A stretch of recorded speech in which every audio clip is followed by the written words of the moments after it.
Isang strawberry farm dito sa New Zealand. Eat all you can mga master. Sa halagang $5 lang na entrance. Makakain mo na ang aptosawang strawberry. Sariwang sariwa syempre. So ayun, what's up mga master? Sana All TV. Master Vlogger, ang vlogger-vloggeran dito sa New Zealand. So ayun na nga mga master, at tayo ay nandito ngayon sa isang strawberry farm dito sa New Zealand. Medyo matagal na rin tong video na to at ngayon ko lamang naisipang mai-edit at syempre mai-upload. Medyo busy-busyhan tayo kasi mga master. So ayun na nga mga master, at pagdating nga namin dito ay talagang mahaba yung pila. Napakarami ng tao mga master, napakaraming mga kabayan. Shout out sa mga kabayan natin dyan. So ayun, pumila nga pala kami para magbayad ng entrance. So $5 ang entrance dito sa strawberry farm mga master. At hindi lang strawberry ang meron dito, dahil meron din silang blueberry, raspberry, at ano pa yung isa, nakalimutan ko na ata yun. At meron din sa kabilang side, ice cream kung ikaw naman ay gustong magpalamig. At syempre nga, pipila kami para magbayad ng aming entrance. At pwede na rin kaming bumili ng timba na paglalagyan ng aming mga strawberry na pipitasin syempre. So yung maliit na timba nga pala ay nagkakahalaga ng 1950 New Zealand dollar, at yung sumunod naman dyan na medyo malaki ay nagkakahalaga ng $27 if I am not mistaken mga master.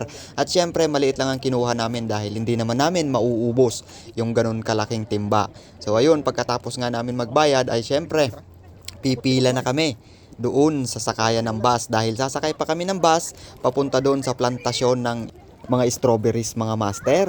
Although meron naman sana dyan sa kabila, malapit lang, walking distance, pero mukhang mas gusto namin yung doon pa sa kabilang plantasyon. Syempre sasakay kami ng service at syempre pipila kami. Ayan, mahaba na naman ang pila dito. Aantayin namin yung shuttle papunta doon sa kabilang plantasyon. Ayan nga, kung makikita nyo, mahaba talaga yung pila, dahil 2 or 3 bus lamang yung nagpipick up. Although wala pa siyang 5 minutes na biyahe kasi sa tabing kalsada lang siya. At syempre gusto ko ring masulit ang pagpunta namin dito sa strawberry farm. Kasama ko nga pala si Manoy Gary. Shoutout sa iyo Manoy Gary Salazar. So ayun na nga mga master, naghihintay na lang kaming makasakay para madala kami doon sa kabilang plantasyon. So excited na rin akong talagang pumitas. So ayun, special shoutout nga pala kay paring Jonar Manalo. So pasensya na pre, sa susunod maisasama ka na namin dito. Nagkabiglaan lang talaga kami rito sa pagpunta sa strawberry farm na to. At sa wakas narating na nga natin ang plantasyon ng strawberry mga master. Sa mga nagbabalak dyan na pumunta dito sa strawberry farm, located ito sa 340 Riverhead Road. Mga master, alam nyo na yan. I-search nyo lamang 340 Riverhead Road. At wala na ngang intro mga master, sabay pita sabay subo. Yummy te kudasai, yummy yummy. Sarap naman ng fresh na strawberry. So kaya sa mga nagbabalak or gustong pumunta sa strawberry farm, ano pa ang hinihintay nyo? Mag-set na kayo ng schedule nyo. 30 minutes lamang to from Auckland. At bago ko nga pupunuin ang aking lagayan na timba, manginginain muna ako dito syempre para naman sulit yung $24 na ibinayad ko mga master. At para sa kaalaman nyo mga master, napakatamis po talaga ng kanilang strawberry dito. Sariwa na, matamis pa. Kaya kung gusto mong dayuhin to, iset mo na ang schedule mo. Uulitin ko, located ito sa 340 Riverhead Road. I-search mo lamang yan sa Google Map mo, master. Sa totoo lang, first time ko talaga tong mamitas at kumain ng sariwang strawberry. Hindi naman kasi talaga ako mahilig sa strawberry. Parang na-curious lang talaga ako.